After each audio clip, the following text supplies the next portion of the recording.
Next to speak is by the Chief of the State Service of Geology and Subsoil of Ukraine, the trends and the areas of their operations. So it's going to be spoken by Oleh. Good morning, dear colleagues.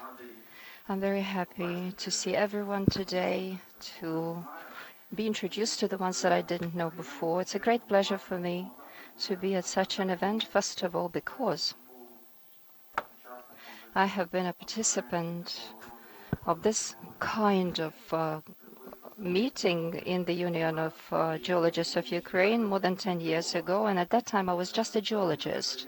However, it's a great pleasure for me right now to represent the Geological Service of Ukraine as the head of this organization. I can tell you that this is so highly pleasant for me. I thank Mr. Pavlov for the invitation he extended to me so kindly, because the questions raised by him are so relevant nowadays. It's a historic moment, I suppose, not only for our country as such. Let me remark on the things taking place at such a difficult time during the conditions of the armed aggression. I would like to thank the armed forces of Ukraine for the opportunity delivered to us today to speak. And I think that victory belongs to us, and notably in economic and military areas. Now, speaking about my presentation, it's not even a presentation. I would like to make a few emphases and share with you about the tasks of our State Service of Geology and its service that deals with environmental protection. We are faced with numerous challenges. However, it seems to me that nowadays we are managing very successfully. The conference in Krakow testified to that, which I recently visited, and there they remarked on a very high level of readiness of Ukraine to implement the Ukrainian legislation and approximate that to the European one in terms of critical raw materials. I believe, and it's not only that I believe that but in the final count we will be members of the final supply chains. This is #1 task for Ukraine to hit this task. Moreover, we have all it takes to ensure that. Basically, what does it take to do it in the nearest 2 to 3 years in Ukraine?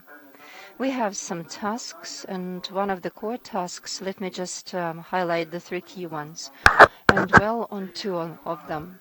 First, it's the implement of the plan of Ukraine, the so-called facility plan. I'm sure you have heard about it, you know about it.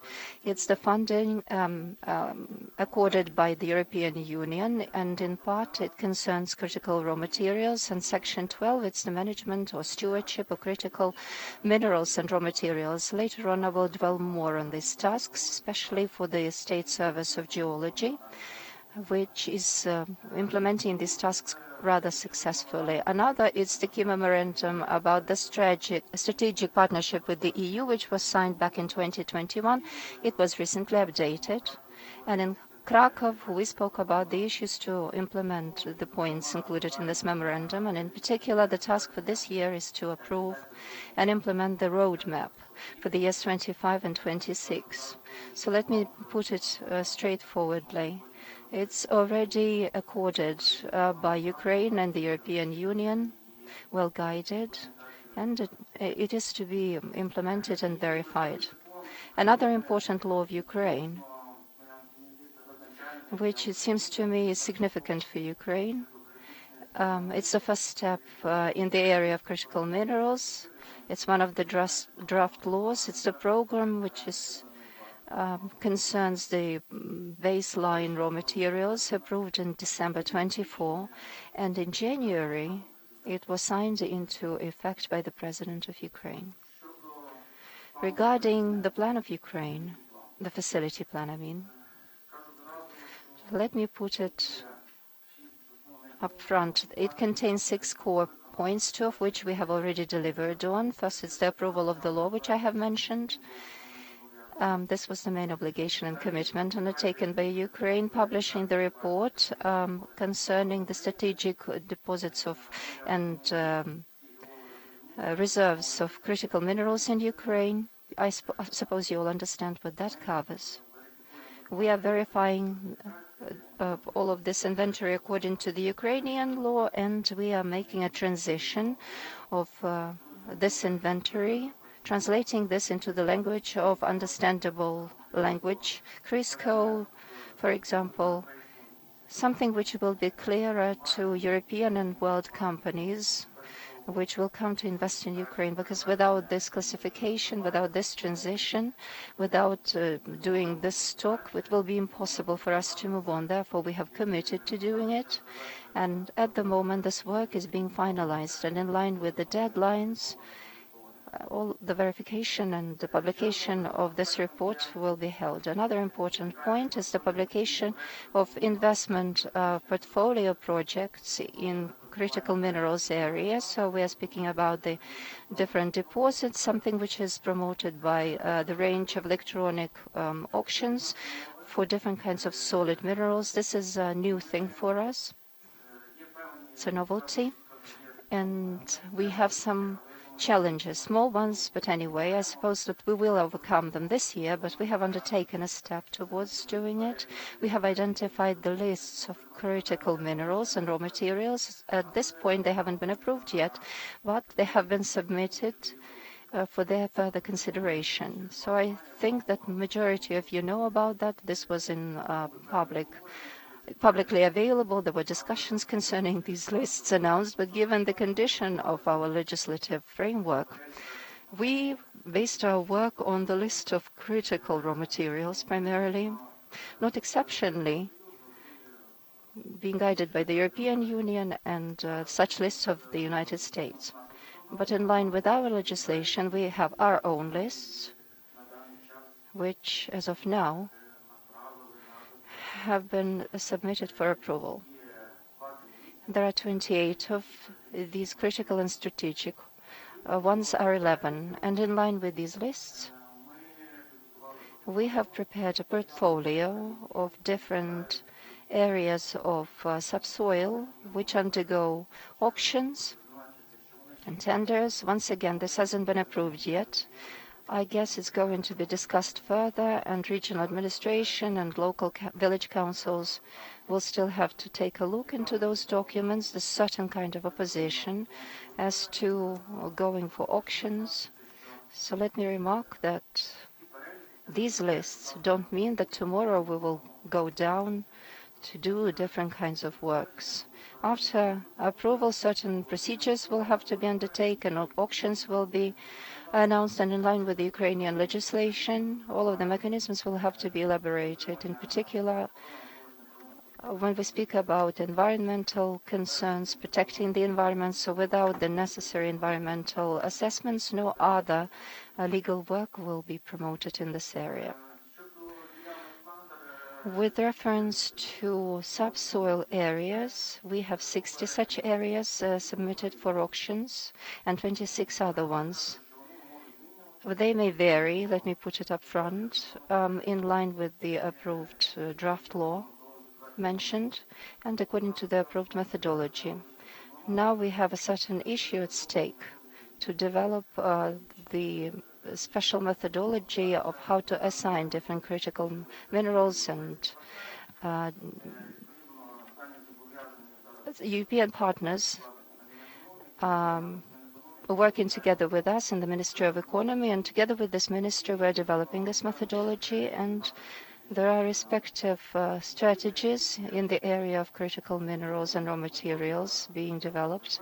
As soon as this methodology is approved, these lists will definitely be updated and re-approved, and this is provided for by the conditions in terms of the draft law.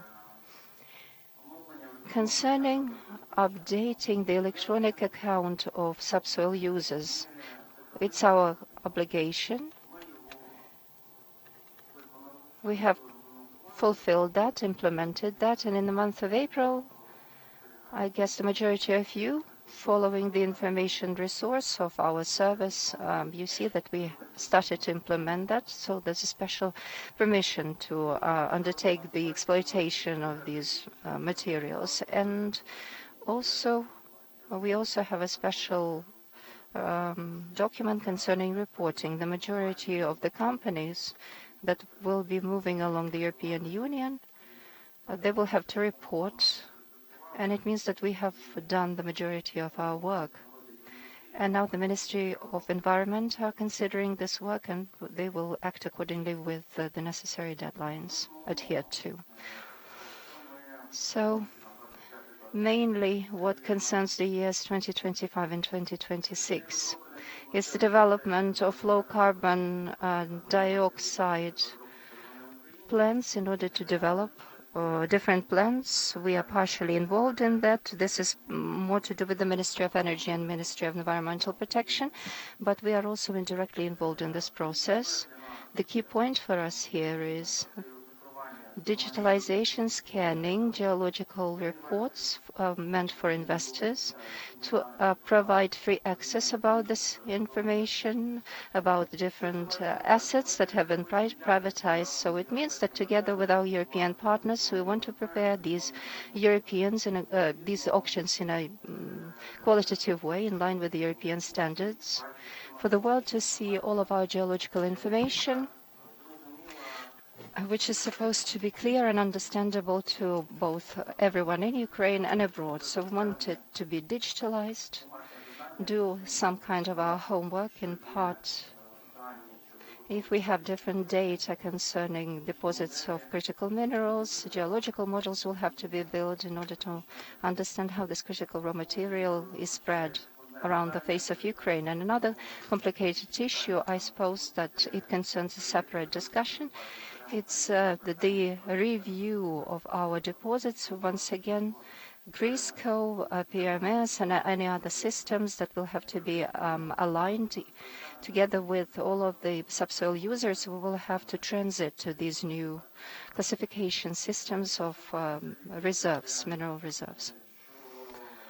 Another point to make on behalf of the European Union, they are extending to us full support, and in 2024, they remarked on the successful project of the single portal